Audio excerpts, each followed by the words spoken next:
Bonjour à toutes et à tous, j'espère que vous allez bien.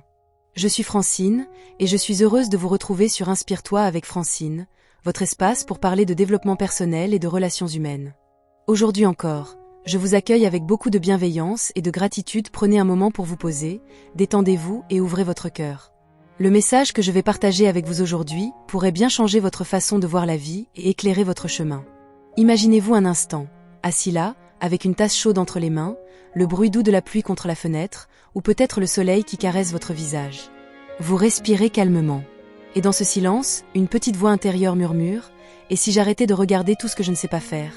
Et si je commençais à voir ce que je peux faire, là, tout de suite, avec ce que j'ai ?» C'est de ça dont on va parler aujourd'hui. Pas de grandes théories, pas de listes interminables.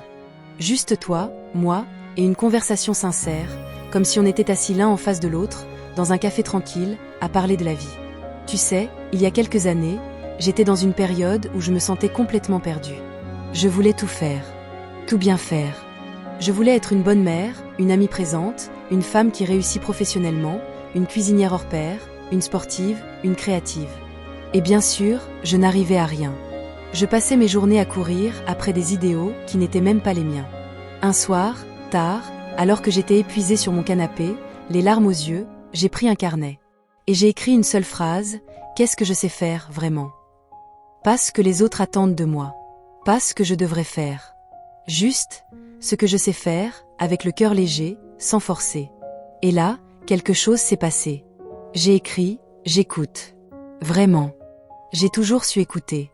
Quand quelqu'un me parle, je ne pense pas à ma réponse. Je suis là. Complètement. J'ai écrit, je sens les émotions des autres. Comme une antenne. Je sais quand quelqu'un souffre, même s'il sourit. J'ai écrit, j'ai une voix douce qui apaise. Des amis m'ont déjà dit, quand tu parles, Francine, on se sent en sécurité. Et pour la première fois depuis longtemps, j'ai pleuré. Pas de tristesse. Parce que je venais de comprendre, je n'ai pas besoin d'être tout. Je n'ai pas besoin d'être parfaite en tout. Je suis déjà assez. Avec ce que je peux faire. Tais-toi. Arrête-toi une seconde. Ferme les yeux si tu veux. Qu'est-ce que tu sais faire, toi ? Pas ce que tu veux faire un jour. Pas ce que tu penses que tu devrais faire.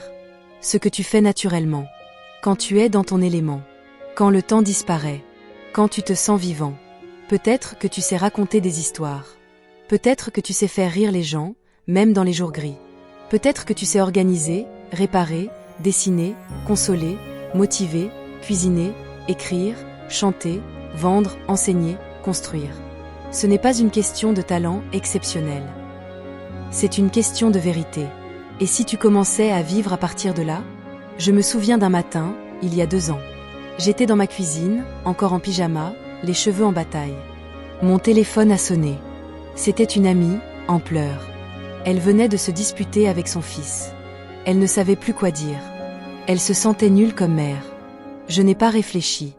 Je lui ai juste dit, viens. Je t'écoute. Elle est venue. On s'est assise à la table. Elle a parlé pendant 1 heure. Je n'ai presque rien dit. Juste des des je vois, des silences pleins. À la fin, elle m'a serré dans ses bras. Francine, je me sens mieux. Vraiment. Et moi, j'ai compris, c'était ça, mon pouvoir. Pas d'être une psy. Pas d'avoir les bonnes paroles magiques. Juste d'être là. D'écouter. De tenir l'espace. Et toi ? Quand est-ce que tu t'es senti utile, vraiment ? Pas parce que tu as réussi un truc compliqué, mais parce que tu as fait ce que toi seul pouvais faire, comme toi seul pouvais le faire. Il y a cette femme que j'ai accompagnée il y a quelques mois. Elle était professeure de français, mais elle détestait corriger les copies. Elle se sentait épuisée, vidée. Elle pensait qu'elle n'était pas faite pour ce métier. Un jour, elle m'a dit, « Francine, j'adore quand mes élèves me racontent leurs rêves. J'adore quand on parle de poésie, de vie, d'amour. Mais les grammaires, les conjugaisons, je n'y arrive pas. » Je lui ai demandé, et si tu n'étais pas là pour enseigner la grammaire, mais pour allumer des étoiles dans leurs yeux ? Elle m'a regardée, bouche bée. 2 mois plus tard, elle avait créé un atelier d'écriture créative après les cours. Pas noté, pas obligatoire. Juste pour ceux qui voulaient écrire, rêver, partager. Et devine quoi ? Les élèves venaient en courant. Elle n'a pas changé de métier. Elle a changé de focus. Elle a arrêté de se battre contre ce qu'elle ne pouvait pas faire. Et elle a commencé à briller dans ce qu'elle pouvait faire. Et toi? Où est-ce que tu te bats encore? Où est-ce que tu forces, tu t'épuises, tu te juges? Et si tu lâchais? Pas par paresse, par respect pour toi. Parce que quand tu fais ce que tu peux faire, quelque chose de magique se passe. Tu deviens magnétique. Les bonnes personnes arrivent. Les opportunités se présentent. Pas parce que tu es parfait, mais parce que tu es vrai. Je me souviens d'un homme, il était timide. Vraiment. Il rougissait dès qu'on lui parlait en public. Il pensait que c'était une faiblesse, qu'il ne pourrait jamais réussir. Mais Sam avait un don. Il savait réparer les choses. Les vélos, les meubles, les cœurs aussi, parfois. Un jour, son voisin lui a demandé de réparer une vieille chaise. Sam l'a fait. Avec amour. Le voisin a pleuré. Cette chaise appartenait à sa grand-mère. Le mot s'est passé. Bientôt, tout le quartier apportait des objets cassés à Samedi. Il a ouvert un petit atelier. Il n'a jamais fait de discours. Il n'a jamais vendu. Il a juste réparé. Avec soin.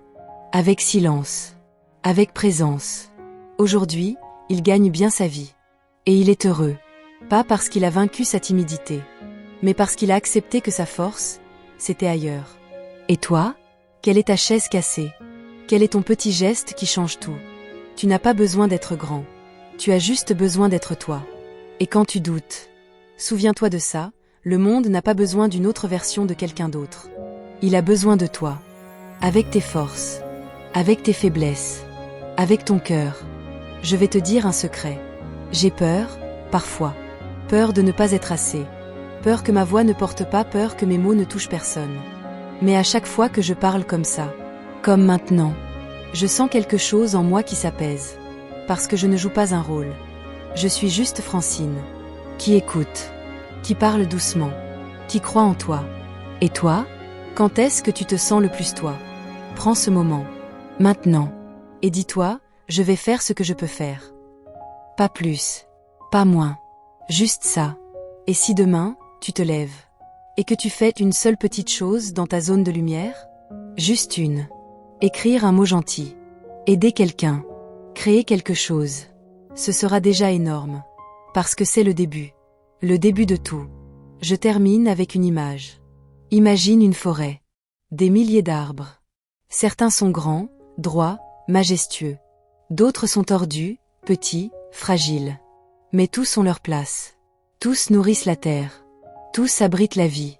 Parfait dans ton imperfection, alors grandis là où tu es planté. Avec ce que tu as. Avec ce que tu peux. Et le monde sera plus beau. Parce que tu y seras. Vraiment. Si ce message vous a touché, abonnez-vous, laissez un like et partagez cette vidéo avec quelqu'un qui cherche encore sa voie. Ensemble, construisons des vies remplies de passion, de mission et d'épanouissement. Ce sont les réflexions d'une âme passionnée, d'une voix qui croit en votre lumière. Merci d'avoir écouté et n'oubliez pas, chaque jour est une chance de grandir, d'aimer et d'inspirer. C'était Francine, votre alliée pour une vie vibrante et pleine de sens. À très bientôt.